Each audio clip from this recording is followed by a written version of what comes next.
গোপালগঞ্জ বঙ্গবন্ধু শেখ মুজিবুর রহমান বিজ্ঞান ও প্রযুক্তি বিশ্ববিদ্যালয়ের 2 ছাত্রীকে যৌন হয়রানির ঘটনার অভিযুক্ত শিক্ষক আক্কাসের নিয়োগ প্রক্রিয়া নিয়ে রয়েছে নানা প্রশ্ন। নীতিমালা অনুযায়ী প্রভাষক পদে যে যোগ্যতা থাকার কথা তা ছিল না, যদিও এ বিষয়ে সঠিক ব্যাখ্যা দিতে পারেননি বিশ্ববিদ্যালয় প্রশাসন।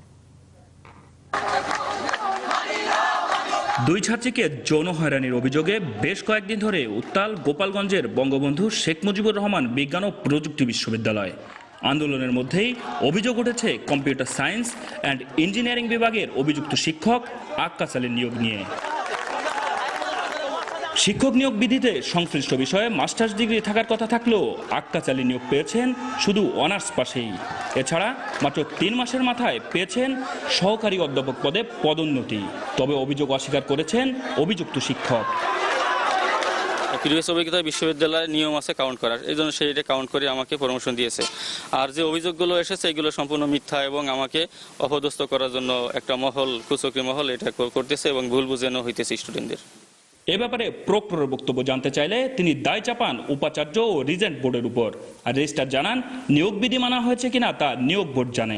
নিয়োগ বিজ্ঞপ্তিতে একটা কথা উল্লেখ ছিল যে এরকম অধিকতর যদি যোগ্যতার প্রার্থী হয় কোনো কোনো শর্ত শিথিলযোগ্য, এরকম বিজ্ঞপ্তিতে উল্লেখ আছে। এই ওখানে একটা কথা ছিল, ওখানে যখন বিজ্ঞপ্তি দেওয়া হয় তখন আক্কাস সাহেবকে যে নিয়োগ দেওয়া হয়েছিল তার চেয়ে অভিজ্ঞ লোক ছিল, তাদেরকে আসলে আড়াল করে এটা নিয়োগ দিয়েছে। এই বিষয়ে আপনি জানেন? এই ব্যাপারে আমার কোনো আমার জানা নাই বিষয়টা। যৌন হয়রানি, নিয়োগ অনিয়ম, আর্থিক দুর্নীতি সহ সব অভিযোগের সুষ্ঠু তদন্ত ও দৃষ্টান্তমূলক শাস্তি দাবি করেছেন আন্দোলনরত শিক্ষার্থীরা। পাবলিক বিশ্ববিদ্যালয়ে কিভাবে ক্রেডিট ট্রান্সফার করা হয়েছে, ক্রেডিট ট্রান্সফার করে নিজের এমএসসি ডিগ্রি নিয়ে এবং তিনি অন্যায়ভাবে এখানে চেয়ারম্যান হিসেবে নিযুক্ত হন।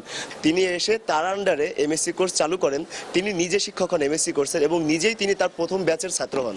এটা আমি বলি। এ ব্যাপারে বক্তব্য নেওয়ার পর সাংবাদিককে টাকা দেওয়ার চেষ্টা করেন অভিযুক্ত শিক্ষক আক্কাস আলী। আমি আপনাকে বলি স্যার, আমি এমনি আসছি, আমি ওই ধরনের ওদের মতো না।